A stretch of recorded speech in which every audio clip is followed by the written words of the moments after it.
And then thank you for attending this talk today about African swine fever. I'm Dr. Andrew Hennenfent from the Iowa Department of Agriculture and Land Stewardship, helping to head up kind of our response here in Iowa. This is a topic that's very important to us here, being the #1 pig producing state in the nation.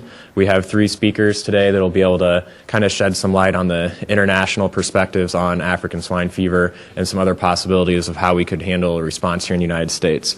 I'll do a bio for each speaker, then they'll come up and they'll do a short presentation, and then we'll have some time for question and answer at the end of the session.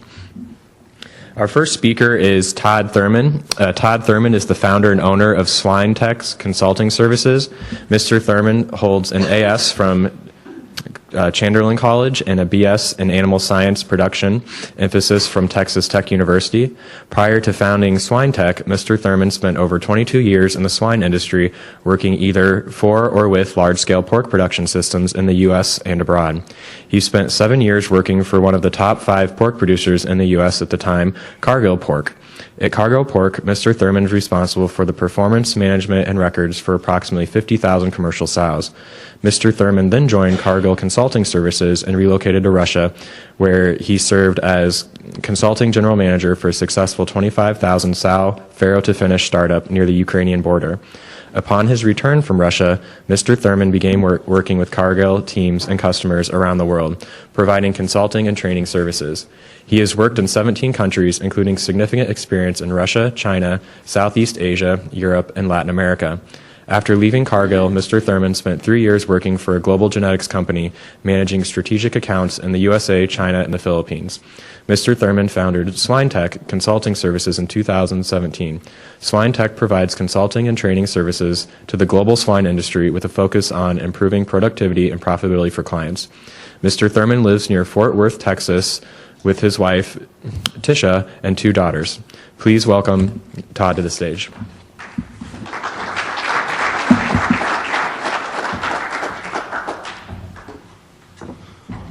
Thanks for the opportunity to join you here today. I've got a lot of material that I'm going to try to get through in a short period of time, and so I'm going to be scrolling through these slides pretty quickly.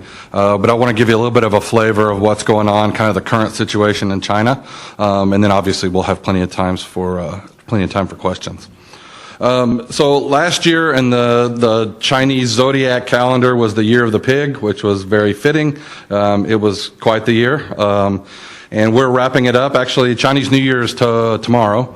And so we're going into the year of the rat. So based on the year that the pigs had last year, the rats better look out for 2020. But so yeah, it was definitely a year that I don't think many in the industry are soon going to forget. So just to jump right into it, we think that we probably lost about 65% of the swine herd in China. I feel pretty comfortable that it's between 60 and 70%, so we just kind of settled on 65. That's roughly a little more than 30% of the pigs in the world. And just to be clear, that's just China. That doesn't include what's going on in Southeast Asia and Vietnam and the Philippines and also in Korea. And so obviously that's a really significant event and one that's really hard to wrap your mind around. And so a lot of times when I'm talking to people about African swine fever in China, that's my biggest challenge, is to get them to kind of understand the scale of what happened over there. And it's understandable. I spent 130 days in China last year and saw it with my own 2 eyes, and I have a hard time wrapping my mind around it too. So definitely a scale of something that certainly nobody I think has ever seen before, and certainly hope I don't ever see it again. So the word, in one word, the impact on the industry was devastating. It's the only one that I can really think of. It's just not a piece of the industry that it didn't touch. So it's been extremely impactful to every segment of the industry, from the mega producers that you see on the top 10 in the world list, all the way down to the backyard producers. So the other question that I get a lot is how did this happen? And I really, as I think about breaking it down, how did it happen on this scale and how did it move so quickly? It starts with extraordinary pig density. And I'll share a little bit with you in details about that. But that's really one of those main factors that helped the virus move. Poor biosecurity, certainly have a range from almost no biosecurity to pretty good biosecurity, but on average, certainly before ASF, the biosecurity level in China was quite low. And then we had some ineffective control procedures. So you had a lot of panic selling. So people would get ASF, or they thought they had ASF, and they'd try to load all the pigs up and send them to market, which obviously is about the worst thing you could possibly do. And you even had some situations where, and it was pretty well publicized, where you had gangs of thugs that were running around, trying to convince people that they were going to get ASF to try to buy a bunch of pigs at really cheap prices. We had a lot of improper disposal. Gary's going to talk about disposal. It's been a huge challenge in China for a variety of reasons. We've seen everything from backyard producers throwing pigs in the river or throwing them on the ditch or out in the woods, up to some issues with improper disposal even on some of the really large facilities. And then perhaps the biggest issue is what they call in Mandarin, they have an expression, it's called pulling the tooth. And they're really trying to manage around ASF. And so they're trying to go in and with varying levels of sophistication identify the healthy pigs and the sick pigs and pull the sick pigs out and leave the quote-unquote healthy pigs in there. And as you might expect, that's been quite a disaster. And so really what it amounts to is kind of a slow burn. And so instead of going in like you should, like Ilia is going to talk about when he talks about the procedures in Russia, they're really just stretching it out over a course of a couple of months, and that creates a lot of problems. So in terms of scale, this is kind of a visual that I've used. Each one of these little pigs represents 1 million metric tons of pork production. And so you can kind of start to get a feel for the scale. Of course, this is before African Swine Fever, so August of 2018. About half the pigs in the world, you've probably heard that before. About twice as big as the EU total, and about 10 times as big as the US. So obviously it's been a major impact with that many pigs. We talked about the pig density, and it really is hard to kind of create a visual there that helps people understand the level of pig density. So this chart that you see here on the left, this map, you can see there's the red areas. The more red, the more pig dense they are. And so you look at certainly where we're at standing right now in the American Midwest, some fairly pig dense areas. Certainly some areas in Europe are fairly pig dense, but nothing compared to what we see in China and Southeast Asia. The other problem that is really a complicating factor is because of the supply chain in China, the pigs tend to be very close to the people. So where we tend to grow our pigs close to the feed in the center of the country and sort of away from the primary population centers, they are very commonly marketing, processing, and offering for sale those pigs within 24 hours, and so they have to stay close to the population centers, and that creates additional complications in terms of having that many people and that many pigs so close to one another. And so to kind of summarize that, China's a big country. It represents about 6% of the total land mass in the world, but about half of the country is very sparsely populated with pigs or people. Okay, so really what we're talking about is most of those pigs and most of the people are on about half of that land mass. Okay, so if you start thinking about it like that, it's been helpful for me to kind of help people visualize what that looks like. Half the pigs in the world lived on about 3% of the land mass in the world. So it's just an extraordinary amount of density. You literally have pigs on top of pigs. So the way the virus moved, as we were looking back on it, didn't really seem just kind of like a free-for-all at the time, but as we kind of go back and debrief a little bit on the outbreak, we had our first outbreak in August of 2018 up in northeast China where the star is, and that started off what turned out to be kind of the first wave in north and central China, and that lasted through the spring of 2019. And then about the time that started slowing down, we started seeing it pick up in the south and southwest. And so the red area there is kind of represents the second wave. And as we'll talk about in just a minute, it seems to be calming down a little bit, but everybody's afraid of the possible third wave. And so we'll talk about some risk factors for that and where we see that going. In terms of the impact on economics, it's been really mind-blowing, some of the stuff that we've seen. That line there, the orange line, is the previous record. This is pig price, live pig price in RMB per kilo. So the previous record was around 21, and we blew past that in the end of the summer, going into the fall, and then briefly spiked up over 40 RMB per kilo. So that's equivalent of about $3.50 U.S. per pound carcass weight. And so we've seen just remarkable profitability for those pigs that were able to survive.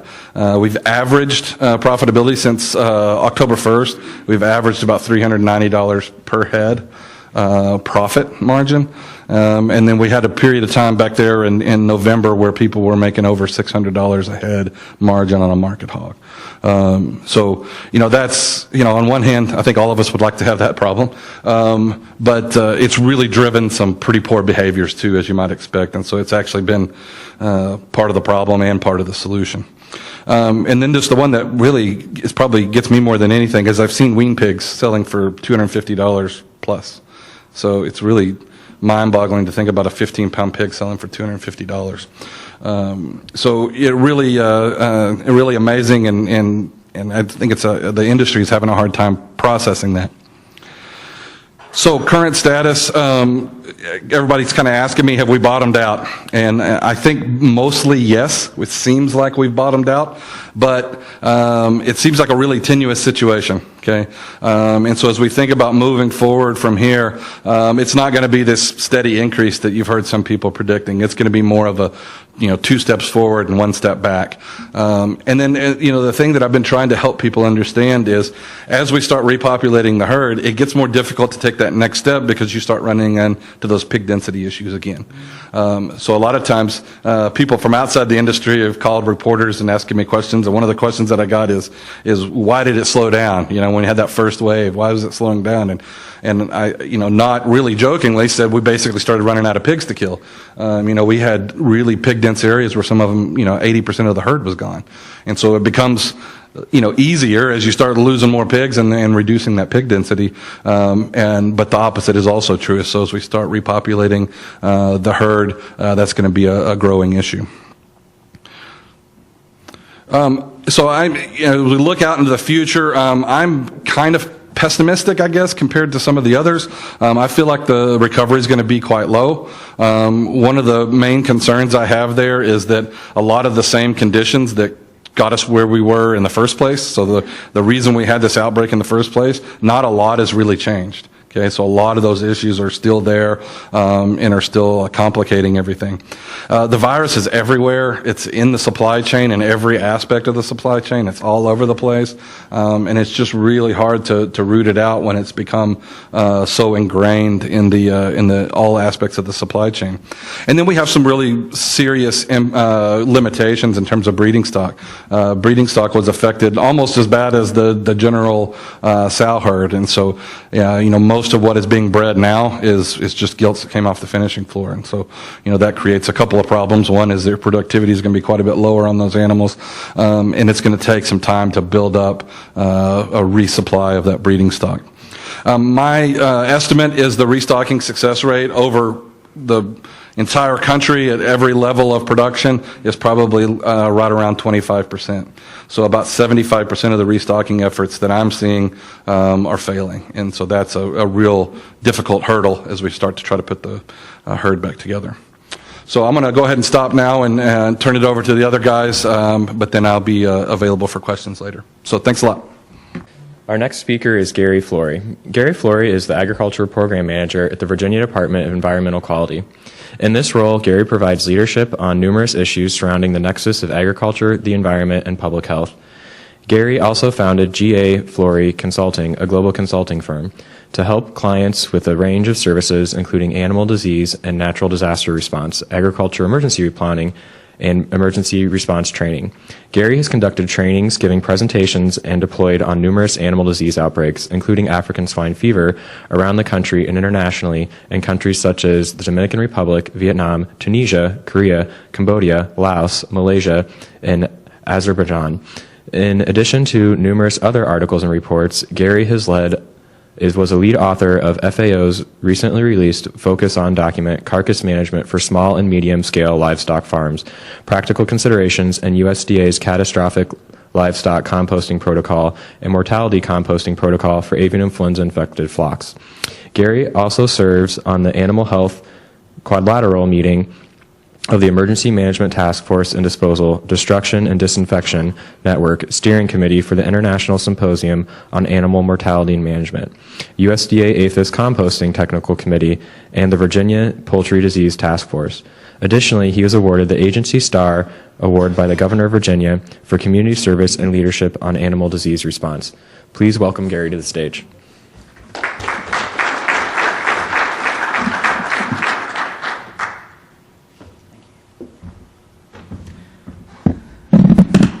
Well, good morning, everyone. It's a pleasure to be here. Hope you're doing well today.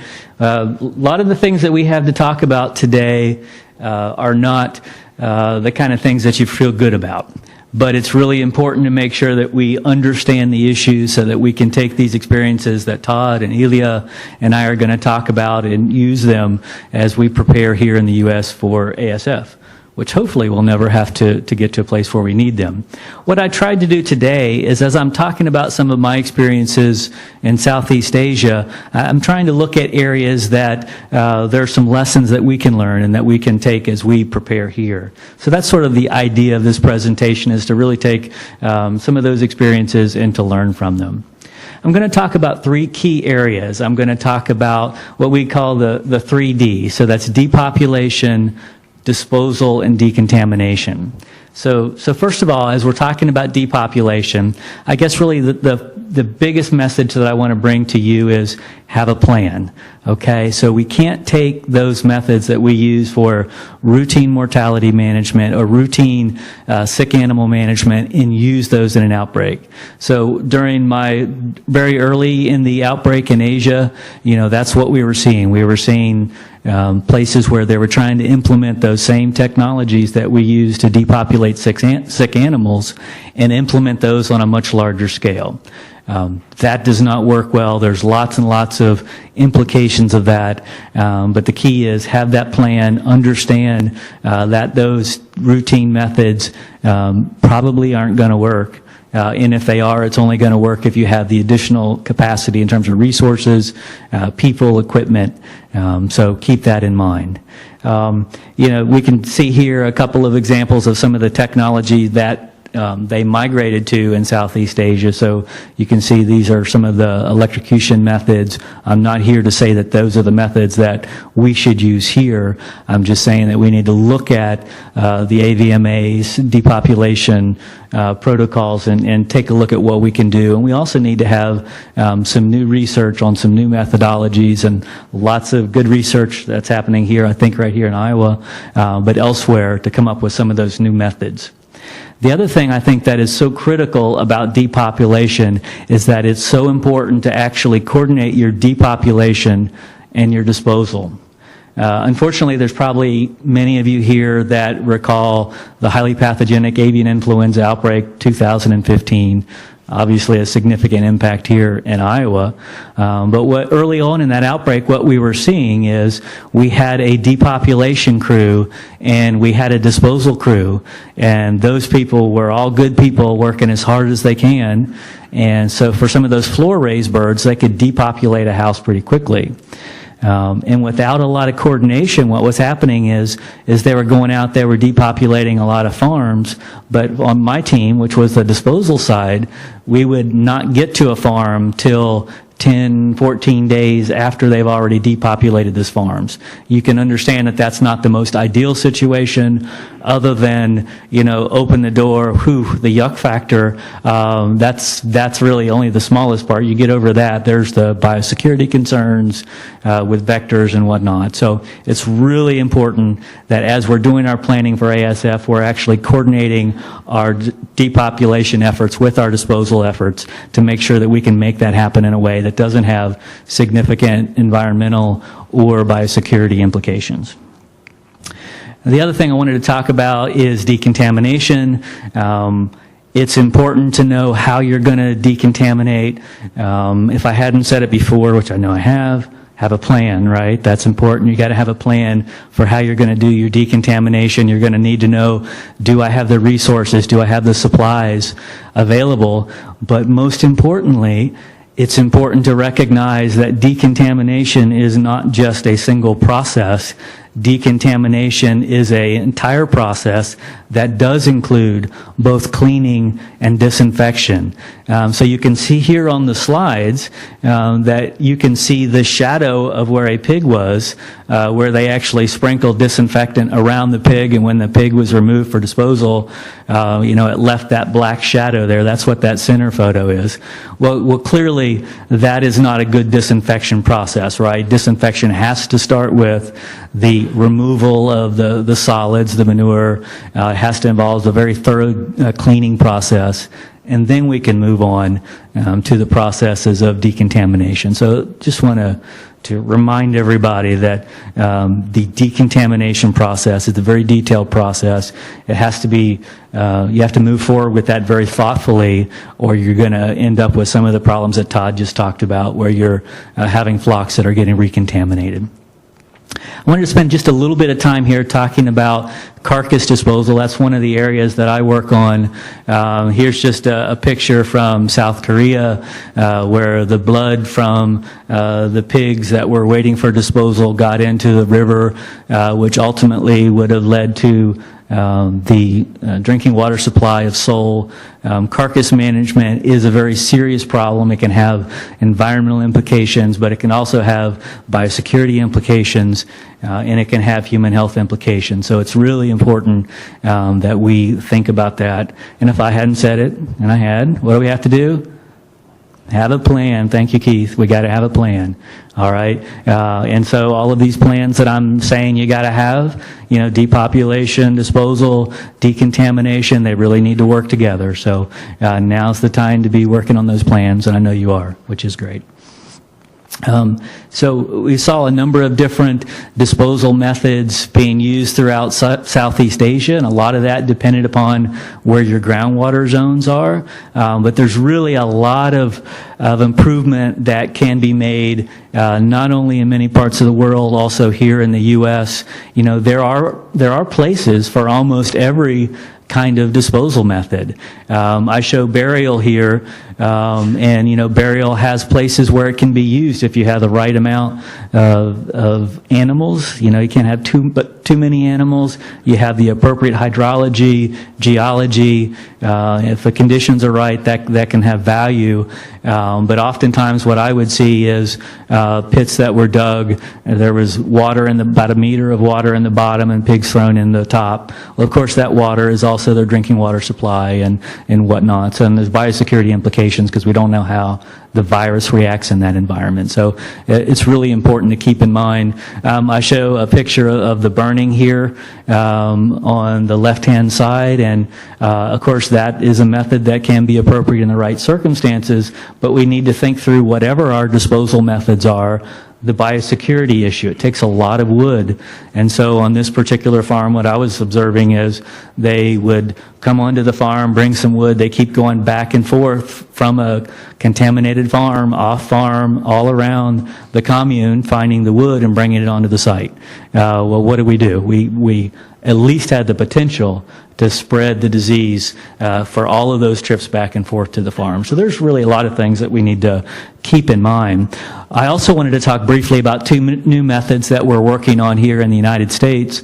Between my trips to Southeast Asia this past year, been doing a lot of work with partners in government and private partners to come up with some better methods here in the U.S.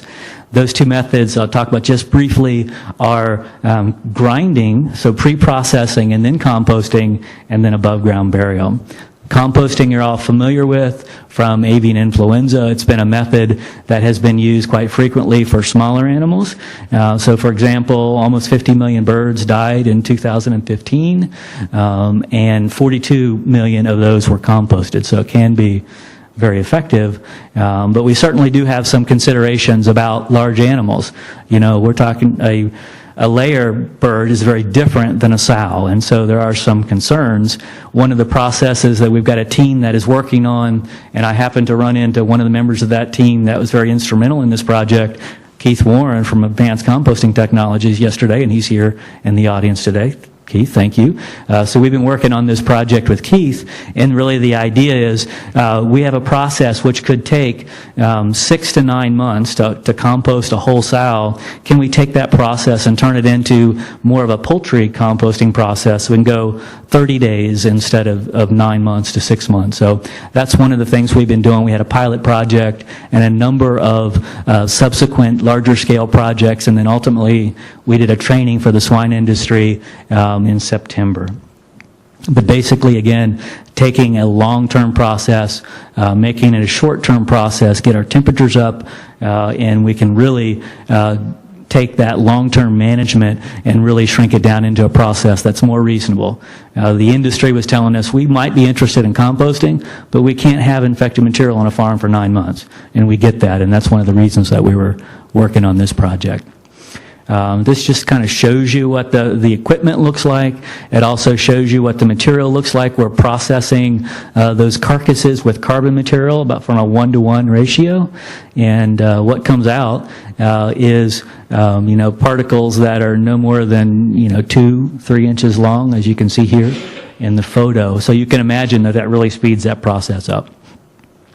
Part of the question that we were trying to answer is, are there biosecurity implications of that? So we're also working with EPA. There's a monitor here that you can see. We're doing perimeter monitoring to look for DNA from swine on the perimeter around these sites to make sure that during this process we don't actually cause infection.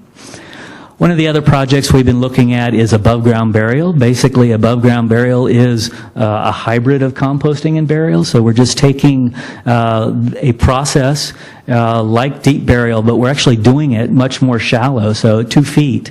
That's a biologically active zone, so you can get a lot more decomposition, but it's contained within a soil layer. It really helps keep that contained so that you can get moving on with your cleaning and disinfection process. Just visually, it's really quite simple, just like it sounds. You're digging a shallow trench. You're putting carbon material in the bottom that help absorb the leachate from the animals, help provide that biological area because you're trapping oxygen and you're having that carbon material just like you do in composting. You're putting the animals in the trench, you're returning the soil to it, and you're vegetating it, and then you're letting biology do the rest. Todd talked about this, so I don't want to stay too long on this, but I just really want to say, as you're thinking about your biosecurity plans, as you're thinking about your response plan, you also need to keep in mind your physical security of your facilities as well. Agri-terrorism is something that we think about, we talk about periodically, but at the farm level, we really do not think about our physical security too much, and I really highly encourage you to start thinking of that. It is potential. It's not just a hypothetical. This is something that has happened. It could happen. It's easier than we would like to think. So with that, I am done. Our last speaker is Ilia Zubtsov. Ilia has over 15 years of experience in the swine industry in Russia. Currently, he's a technical consultant for PIC in Volgograd, Russia. In this role, he is the wean to finish specialty lead for the Asia product performance team, and he does regular farm visits assisting PIC customers to enhance their production results and profitability of their business. Prior to joining PIC, he was a sales and technical manager for Genesis in Russia. Additionally, he spent 6 years in various roles of Cargill Animal Nutrition throughout Russia. He's a graduate of Belgorod State University in Belgorod, Russia, and currently lives in Belgorod with his wife and his young son. Please welcome Ilia to the stage.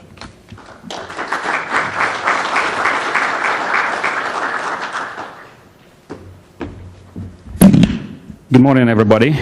I'm very happy to be here because, through the past couple of days, I saw some old friends from all the experiences and stuff. But today, I don't want to take a lot of your time because I understand you know about African swine fever and you have more questions, then you want to listen to me. So I just want to show you some numbers and some history of African swine fever in Russia, and then I really want to allow a lot of time for your questions. Okay, so I really want to start with the history of the outbreaks of African swine fever in Russia. And as you probably know, the first official case of African swine fever was in 2007, and it started in the very, very south of Russia. We believe that the virus came from Georgia. That's why the strain is called Georgia 2007. And then, as you can see, the virus spread very rapidly, mainly in the European part of Russia. And as you see on the far east, there are some outbreaks as well, but mainly because Russia borders with China there. Okay, the virus from the European part of Russia didn't go to the eastern part of Russia. So on this map, you see all the outbreaks that we have had from 2007 to 2019 as of December 31st. And yes, as you can see, we had 1,527 outbreaks altogether. If we look at the outbreaks in domestic herds and the wild boars, you can see that right around 2016, the number of outbreaks in domestic herds grew by over 400%. And that year was the turning year for Russia when we had to take some actions, and we did a lot of changes to biosecurity policies, to the veterinary policies, and basically training people and people awareness, because that's important. So that's the overall picture of the African swine fever situation in Russia. But at the same time, Russia constantly grew pork production in 2007 to 2019. As you can see, every year there was a growth in the volume of meat that we produced. So, you know, when people ask me if the life with African swine fever possible or not, I show them this slide and I say it is absolutely possible, but you have to do several things to make it happen. The interesting thing is the percentage of the backyard production. As you can see, in 2007, the percent of the backyard production was 58%. And that was one of the reasons why African swine fever virus spread so rapidly in the south of Russia, because, you know, they had a lot of backyard production in the south of Russia, like in Stavropol region, in Krasnodar region. I mean, you know, it's warm climate, and backyard production was very, very popular. But as you see now, the situation changed completely, and we have about 12% of backyard production now in Russia. And they estimate that it will go even down to like 7-8% in a couple of years. Okay, so this is actually my last slide, because like I said, I wanted to allow a lot of time for your questions. But we believe that we learned these 5 key major lessons in Russia dealing with African swine fever over the past 12 years.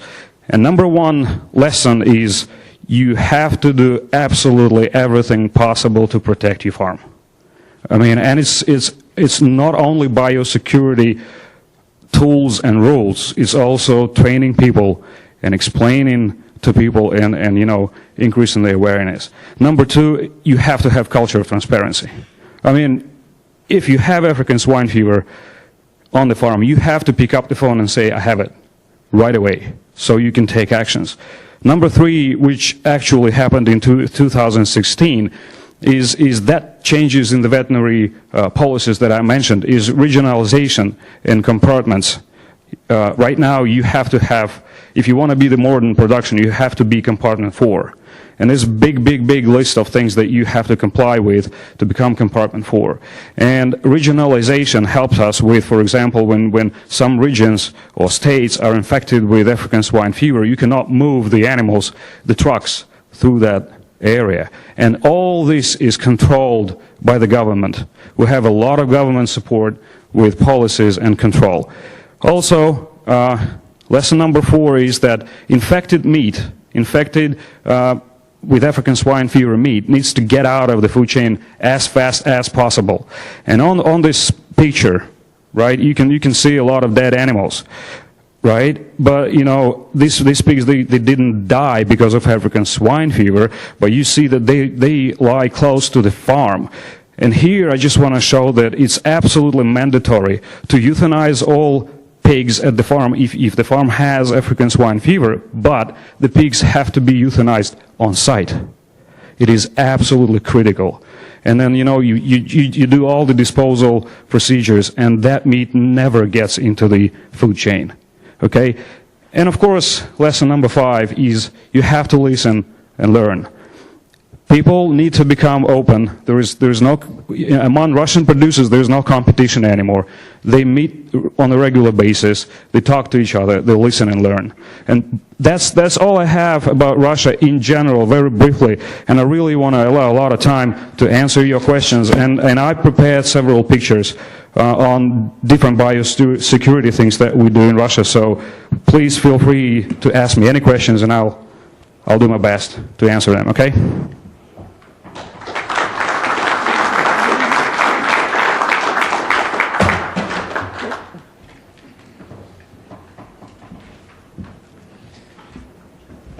Yeah, thank you, Ilia, for your presentation. We'll now start accepting questions, and then Jamie will have kind of our speaking box here. So if you can't ask a question unless you're holding the box, it's soft and plush. So once you're done, if someone else has a question, just toss it their way, or hand it to Jamie if you're not comfortable throwing it in a large crowd. Something about this. My question, I know there's nobody here from Spain. How did the Spanish beat this situation? They had it on the Iberian Peninsula. How did they dispose of it? And they are now major producers of export pork. Yeah, well, first of all, it took about 30 years for them to eradicate it. So it started in the 50s and 60s, and they didn't really get it completely eradicated until the 90s. And the people that I've talked to that were part of that process really emphasized the role of compensation for affected producers in that process. And so as you start looking at when did they really start making progress, it really started when Spain became a candidate for membership in the EU. And that was a trade limiting issue and was a factor in their acceptance into the EU. And so you had renewed interest in getting that disease under control, and you had increased funding that came both from within Spain and also from other parts of Europe in support of that effort. So I think the main lesson that we can learn from the Spanish and Portuguese experience is that when they really got serious about it and they provided a format for compensating producers that were affected, that's when they really started making progress. And on the flip side, some of the experiences in Asia, we've seen how can I be diplomatic about this? Basically the opposite, and that really creates a situation that drives a lot of bad behaviors and kind of complicates issues.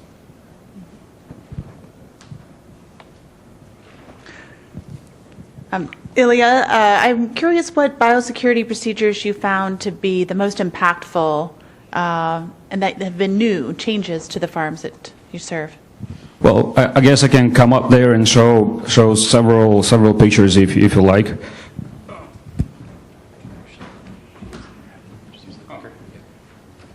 Yeah, I'll stay here. So let's see. Well, this is that picture that I showed before. But basically, ASF biosecurity changes that we think we made, they were, for example, strong biosecurity rules, awareness of people, and trust and openness, right? But, for example, number one is you have to clearly decide on the clean and the dirty side on your farms, right? I mean, and you have to assume that every road around the farm is absolutely dirty. So you have to decide on the clean, on the dirty, and on the gray areas. Secondly is how people enter the farm. In Russia, every farm will have a double fence. I mean, you have to have double fence if you want to be compartment 4. Okay, and I will show the picture of the double fence a bit later. But here I show the entrance to the farm, and every farm in Russia will have guards, security, and right at the security, you know, when the security basically, well, I wanted to say ask questions, but they actually interrogate you, right? Like, you know, where you were, the contacts and everything, and you have to fill out the forms and everything, and then you have to disinfect your hands, and you change your shoes right at the guards. And on the picture to the right, you can see how it actually looks. I mean, there's a barrier that you have to step over. We call it the step over procedure. Then, for example, showering procedure. To the picture, on the right picture, you can see the automatic, what you call the soap booth, or, you know, like box, right? Where you go in and the doors are locked, so you can't get out. Well, I mean, there is an emergency button, right? But I mean, you can't get out before you're not, you know, you don't have soap on your body. And then once you get out, I mean, you can't walk like that. You have to have a shower. So, for example, that one, right? And then, of course, they wash clothes every day. Every day they wash all clothes. Equipment needs to be disinfected. Trucks, you can see the disinfection area and stuff like that. Here's the picture of just a freshly disinfected truck, and you know, on the truck it's not the dirt or anything, it's the disinfectant. I mean, they literally disinfect the whole truck when it comes in. And on this picture you can see the feed truck. Here is the double fence, as you can see. There's a fence. There's fence that's very close to the building, and then there's this road, which is the feed truck road, and then there is another fence, and then there is a field. And as regards to the field, this is how the territory around the farm needs to look like. Absolutely no grass, or really short, no debris, nothing. I mean, no high growing crop. Number one, that's very important, because you know, you can see wild boars and stuff in the high growing crop. So yeah, so that's generally. Oh yeah, cooking, feeding, right? Feeding the people. It's being centralized, and all food is being delivered to the farm in the containers, like you see on the picture right now. Here are some real pictures from real Russian farms. Sometimes farms will cook the food on site, and they will have the special dedicated person, like you see on the picture.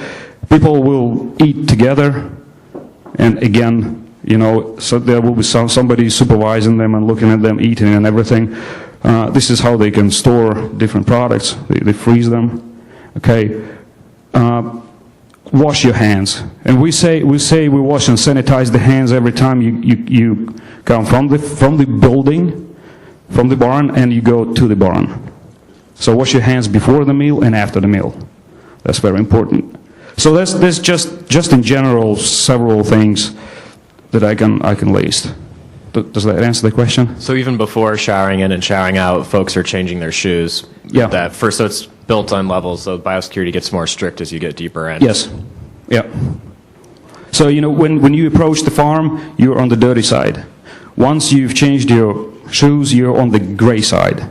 And then you get to the shower room, you change your shoes again, using the same step over concept, and then you take the shower. And also at the security, you wash and disinfect your hands, and your nails are being inspected right at the security. And you're disinfecting the trucks as they come on and off all year round despite weather conditions. Yep. Do you have an extra level of biosecurity that people, once they're at the barn, they're staying there all day? Are there dormitories where they actually stay for, I've heard of situations where the workers stay for a month, and then they have a reprieve? or Yeah, something? right. That's a good question. Generally, people just come in the morning and they go back. They go back after the work day. In highly pig populated areas in Russia, it's absolutely impossible to have backyard, like zero, and is controlled by the government. But if, for example, there is African swine fever outbreak very close to the farm or in their system, they will, let's call it, they will quarantine the people, or they will place people on the farm and they will close them for about 2 weeks, 3 weeks, 1 month. Yeah. So it's both, depending on the situation. Todd, do you want to talk about what they do in China? Yeah, so in China, it's very common for the people to live on the farm.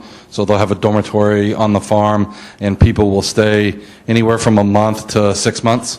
I was on a farm a couple of weeks ago, and their people come and work for 6 months and go home for 10 days and then come back for 6 more months. So, that does solve some problems in terms of, your exposure to backyard production, in town or in the village. But it also creates other sets of problems, when you have people bringing all their stuff to the farm that they need to live there for months on end. That creates a whole different set of challenges. So I really go back and forth of whether, we're creating more problems than we're solving there. I'm not sure. Of course, there's other complications too, like, trying to find people that want to work at a farm where they can't leave for 6 months. So, that's a pretty significant challenge also. But yeah, it's extremely common in China. Almost every farm is that way. And in commercial farms in Southeast Asia, it's pretty typical that they live on the farm. But one of the things I found interesting is they actually would go onto the farm and they had to do tasks in that gray area for 4 days before they could actually get onto the production side. So, logistically, if you're thinking about, you have people that are living on the farm, they have at least 4 days from the time they arrive before they can actually work on the farm. There's a lot of logistics surrounding that. And I just wanted to add about Russia that, yes, I said people are coming to the farm in the morning and they're leaving in the evening, but it's very typical for the companies, pork production companies, to provide transportation for the people. So there will be a special dedicated transport going around villages, picking up people at special places, okay, and then this transport will bring people on the farm. That's another layer of biosecurity, if you like. On infected farms in either Russia or Southeast Asia, how are you disposing of manure from deep pits, and are you taking any actions to inactivate virus? Okay, we don't have deep pits in Russia, just lagoons. So, Yeah, so in Southeast Asia, a lot of those farms are going to have digesters on them. So there is, there's a fallowing period, which is pretty significant, and they're also going through that digestion process as well, which, we don't really have, there's a lot we don't know about ASF virus, and one of them is, can it survive that process of digestion? We don't think so, but certainly at some point we need to know that answer for sure. But the hope for those commercial farms is after that fallowing period and after it is in that digester, that it's going to inactivate that virus. It's fairly common in Russia for them to treat the manure from affected farms, but they've also got a lot of advantages that we don't have in China, like a lot of space and places to go with that manure, and so that's an even bigger challenge, I think, in China in terms of getting that manure actually treated to try to reduce that viral load. It's just a lot more practical in Russia, where if you're going to treat that manure with lime or something like that, and you've got hundreds and thousands of acres to spread it on, and we certainly don't have that in China, and so it's a real big challenge. So the solution there would be to have downtime, right? And that's also a challenge, because you've got people that are quite interested in making $400 a head on restocking these farms, and so they don't want to wait 6 months or 9 months or a year like they do in Russia. They want to get started in 30 or 45 days. In Russia, where you have the lagoons, then are they just allowed to sit fallow for a period of time? Well, first of all, yes, we treat the manure. We usually use bleach or caustic soda, if you like, and then we empty the lagoons. And yes, they have to stay empty for the same period of time that the farm is empty. And it usually about 9 months before you can place the, what's the word? These test animals in the farm. Sentinel. Yeah, Sentinel yeah, and then you wait for another 3 months, and then you can, if you have negative results for African swine fever, then you can populate the farm. So the lagoon will be treated at the same time as the farm is being depopped and washed and disinfected, and then it will stay empty together with the farm empty for about a year. When you're placing sentinel animals, about what percentage of the facility do you fill up? 10%. 10%, okay. Todd, quick question. Russia, it's clear that they already have a model that's working for control. Can you talk about some of the reasons that you think China isn't willing or able to kind of follow their lead and make those changes? And who would it be that would, force them essentially to kind of draw that hard line? Is it going to be, similar to Russia, where we get to a point that the losses, you'd think they would have reached that point already, but at what point do they make that tough decision to kind of get rid of the backyard or reduce the number of backyard pigs? And then kind of secondly, as we rebuild the industry, it sounds like they're putting up a lot of barns. Are they rebuilding the meat facility, the packing plants as well? Because part of the issue is that a lot of those plants were a great distance from the production. And how do you see that kind of rebuilding? Is it that they have to rebuild the whole deal or to make it more kind of safe? Or is it that it's going to take a long time and that's part of the issue?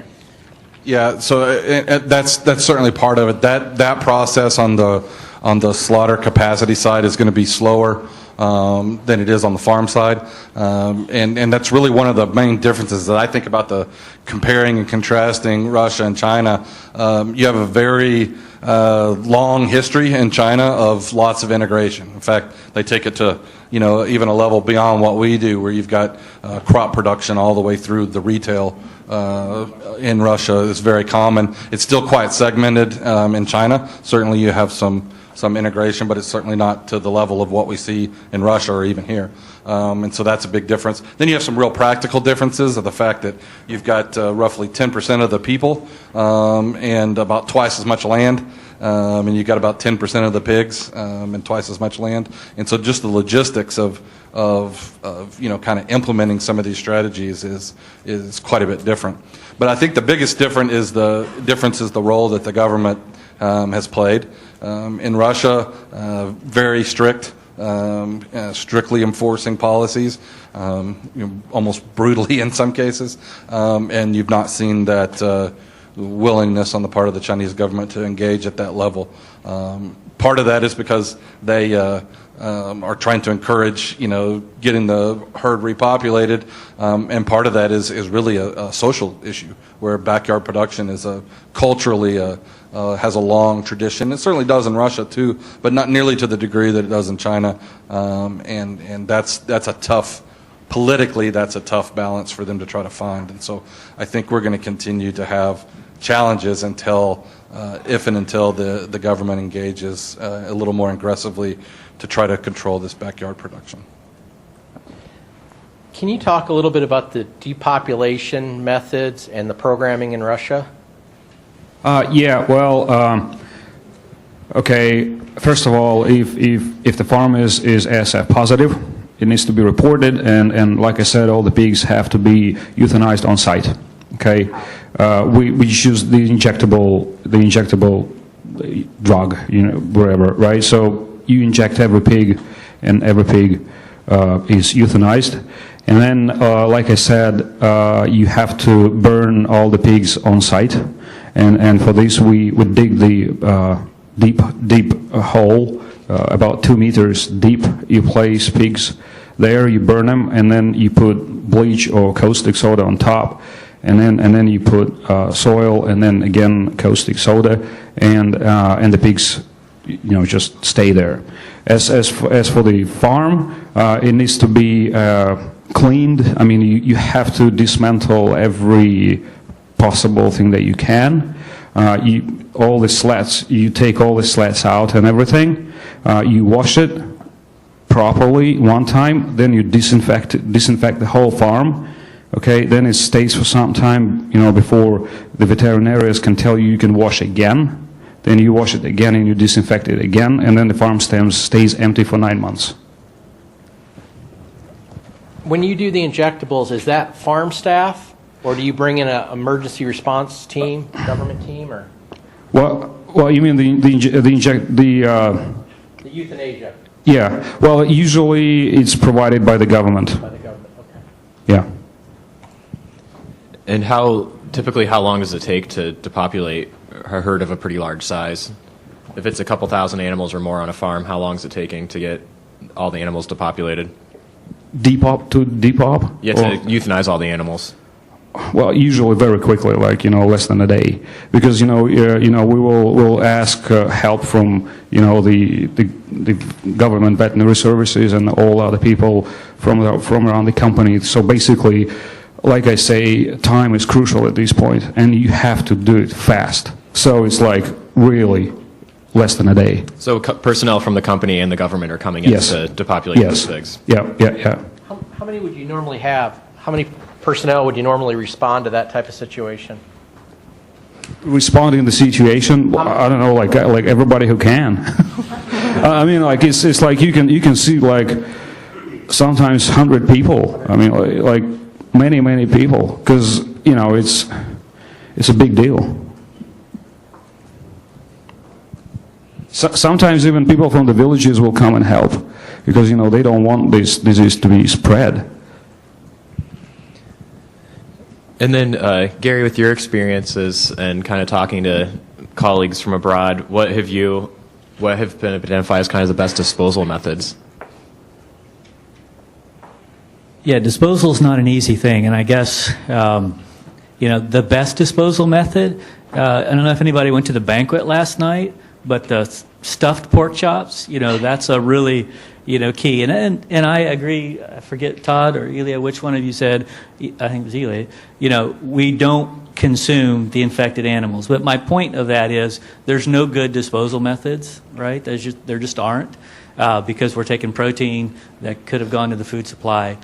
So when I say pork chops, what I mean by that is we really need to make sure that we have and understand and do all we can to get our, say, pork supply plans in place and to be able to market as many pigs as we can who are not actually infected. So I guess that's the first thing, is eat all the pigs that you can safely move out of those control zones. But infected animals we're not going to eat, not because of science, but because of marketing and all of biosecurity and all those other issues. So yes, I would say consume what you can, and then beyond that, it really depends upon where you are. There's no perfect disposal method. If we're talking about large commercial farms in the U.S. tomorrow, where we are right now on the East Coast, and I haven't been engaged in conversations here enough, but if we have an outbreak of ASF tomorrow, what we're going to do is we're going to actually pre-process those animals, grind those animals, and do composting on those farms so that we can get that disposal process done very quickly within 30 days, and then we can work towards getting that farm cleaned and disinfected. And part of the strategy that you're adopting on the East Coast, because you earlier mentioned that you can't have kind of a one-size-fits-all for different farms, but a lot of that's because your water tables are so high that it eliminates some of the other options for you guys. Right. Yeah. So when we talk about disposal methods, it sounds like I'm saying you can't bury, and I'm not saying you can't bury. Oftentimes the environment is not right for burial, so there are some cases where you can bury. Above ground burial, that method that I mentioned earlier that we're working on, there are certainly places where that's a good method. I don't have a problem with rendering if you can deal with the market issues and the biosecurity of transport issues. Landfilling the same way. We move hazardous materials, radioactive materials up and down the roads all day long. We can certainly move infected carcasses but there are processes that have to be in place to do that safely. Certainly, as a starting point, we do want to do on-farm disposal methods, just like the on-farm depopulation methods that Ilia talked about, wherever we can. So if we're doing that, that sort of limits us primarily to the composting, above-ground burial, deep burial.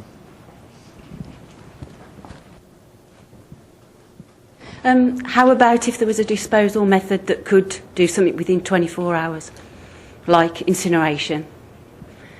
Obviously, you'll know then I'm from an incinerator manufacturer. So personally, I love incinerators. However, and there's my however, if we're talking about a natural disaster or we're talking about disease outbreak like ASF, the issue is always where they're located if you're talking about fixed facility, and how you can get it there, and packaging. Most of the time they need to be packaged, prepackaged in boxes to go to incinerators. And then if you're talking about portables, the biggest issue is capacity. You know, what's the throughput? How can we do that? So I don't have a problem with that if we can address capacity, address transportation, et cetera. You had a follow-up question. Yeah, I was going to say we deal with all 7 continents. We've done disposal methods, and we've actually helped governments to actually eradicate some of the issues associated with ASF because of biosecurity. So we've actually got mobile and on-site, static, what have you. So I would really love to have a discussion with you. Yeah, I'd like to chat. And certainly we have used some of those units. In 2015, we had a unit that USDA used to do some limited amount of incineration of poultry carcasses. But there again were set up throughput issues, and again, technology's changing, and certainly we're open as... We use a 2-chamber, so from an emission side of things, we don't work with a 1-box incineration system. To make sure that you are applying it correctly from a biosecurity side, you've got to dispose of the animal in a main chamber, burn off the residual emissions in the secondary so it burns clean out the stack. Our aim, I'm going to say, is always that we're getting rid of the ASF, not that we're just controlling ASF just by, when you need it, but what our aim is that you find a method of disposal of the dead that you've got to actually stop it before you get an ASF situation. That's our aim. So I didn't mention incineration primarily because to date I have seen that throughput capacity availability being hurdles that have kept them from being used at a large scale. But address those issues, then that's on the table as well. Let's give a big round of applause to our panelists.